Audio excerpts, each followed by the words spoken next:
faceți? Bine. V-au mai trecut emoțiile? Bună seara, mamelor, bună seara, fetelor și băieților, dacă mă aud. Doamna Maria, vă văd cu zâmbetul pe buze, dar știți că săptămâna asta fetele nu au prea zâmbit. Da, au fost trist. Ați văzut ce s-a întâmplat? Da, am văzut. Cu Andreea. Și mai devreme am stat de vorbă cu Alexandru. Deși Mihai spune că el n-a fost decât martor la cele întâmplate, Alexandru Da, și Andreea direct. l-a băgat în oală și pe Mihai, care el doar a ascultat. Dar oare Mihai doar a ascultat? Da, atâta, că el nu e un băiat. Eu vă propun să invităm alături de noi, atât pe Mihai, nu l-ați mai văzut de multă vreme, dar și pe Andreea, pentru că au, cu siguranță, foarte multe lucruri de lămurit. Andreea este cea care l-a tras la răspundere pe Mihai, fiind primul băiat, după aflarea veștilor din casa băieților, care a venit în vizită în casa fetelor. Seara. Iată pe Andreea, iată că apare și Mihai. La mulți ani că a fost ziua ta și din partea familiei și a colegilor, deci prieteni. Mihai, de ce nu te vii tu aici, lângă mama ta? Că nu v-ați văzut de ceva vreme. Nu mai fi așa. Am stat de vorbă mai devreme cu Alexandru, băiatul doamnei Ildico, legat de discuțiile de acolo, din casa băieților. Iar Alexandru ne spunea că tu ai fi cel care ar fi inițiat discuțiile legate de Andreea. Da, treaba asta în felul următor. Eu am început jocul și poate am o parte de vină, dar... Da, toată lumea are comentarii legate de joc. Eu cred că confundați lucrurile. Noi discutăm despre discuțiile care au avut loc după terminarea acelui joc.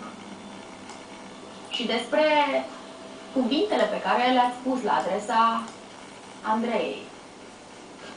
Da, cuvinte au fost de o parte și de alta, dar cred că toți băieții din casă avem câte ceva de învățat și de la Andreea și de la mine și consider că acest conflict este chiar din punctul meu de vedere.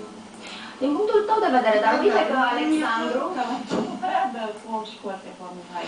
Dacă unul se duce și dă o spargere și tu doar stai, uite și tu complice, nu? Eu dacă sunt complice, dar... Atunci nu te supăra pe mine dacă te-aș trimite direct să-ți un frigider de carne, nu? Nu bărfești, dar pe mine ce mai bărfit? Cu ce te învârfi? Păi dacă ai stat și ai ascultat, măi băiatule, de ce mai bărfit? Era o glumă, Păi eu ce sunt, pachetinul tuturor? Era o... Mă las tot mai mult, până la mi-ar place. Dacă mai oricum mă mai bărfește cineva, începând cu tine. Așa. Deci începând cu tine, fii atent că tu cu mine mare scandal ce ai. Că mă bărfești patru din casă și tu să-i stai tot dracule, când te întreb și nu vrei să spui. Nu m-am aruncat mine nimic. Că ești prost? Da, Eu m-am supărat. De ce a meritat? Ce a zis Mihai? Chiar... Păi ce a zis? Că ești umblată. Mai e umblată, să folosim niște cuvinte mai așa, zic. El nu s-a referit că ești umblată din floare în floare, chiar. Dar la ce s-a întâmplat? Nu s-a referit Trecută prin că ești viață, trecută să prin viață, nu ești ca De unde? ceilalți care... De unde mă cunoșteai pe mine ca să poți să cunoști ceva? Da, așa, i s-a părut. Păi nu ați spus de băiatul dumneavoastră și ceva. Ba da, ai spus. Ce-am spus? L-ai făcut cu tei... Să zic, ai băgat botul ăla de cârtiță așa spre el. Nu era normal pe primul care Păi de venea ce în l-ai găsit pe el mai fraier, nu?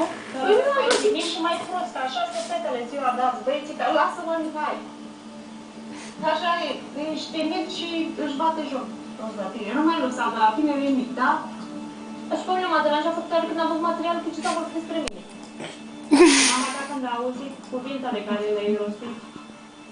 Da, pentru mama am cer scuze, nu cer scuze pentru băieți, da. Dar doamna Maria, Alexandru spunea mai devreme că practic Mihai este inițiatorul acestor discuții. Deși Mihai ne-a mărturisit de fiecare dată că el n-a fost decât martor. Da, poate ei au citit pe față când el a spus că stă pe socul și eu le-am comunicat lor. Uitați, ea stă pe socul. Și apoi am râs toți, dar nu tot stă pe socul, că și eu stau să mergeam, tot așa este un cartier de periferie și asta chiar nu mă deranjează. Și Mi-aduc aminte că am spus de socului, știu pe unde, e socului că am pus niște pliante, pe acolo am muncit pe la 15 ani sau ceva de genul. Și nu să-i dea seama pe parcurs să-i chestia asta cu ăsta așa. Și ai fost mulțumit cum ai fost strâmit în casă?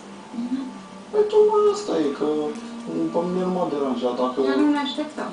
Păi nu te așteptai, dar chestia e că eu n-am fost supărat, tocmai am fost întrebat și n-am fost supărat, nu aveam de ce. Da, da. Eu am înțeles-o pe Andreea și... Avea un motiv de bucurie care te aducea în casă. Da, normal, poate și gândul cu care venisem în casă nu putea să mă schimbe, să-mi schimbe starea mea de spirit din acel moment. Hai să vorbim un pic despre motivul acela. Care a fost? Georgiana. Georgiana. Păi atunci să vină și Georgiana, nu de alta, dar poate doamna Maria vrea să o vadă așa, față în față. Ce spuneți de alegerea băiatului dumneavoastră? Că în prima seară când ne-ați cunoscut, Da. mi-ați spus cu totul altceva. Dacă lui îi place Georgiana, și mie îmi place. Și îi place la voi? Bună, Georgiana. Dar dumneavoastră? Da, îmi place de Georgiana. Vă place? Ce vă place la Georgiana? Tot. Cum a spus și băiatul meu. Între voi se întâmplă ceva? Putem spune că sunteți un cuplu? Deocamdată nu putem să Să avem mai o cunoaște și Mihai? Văd că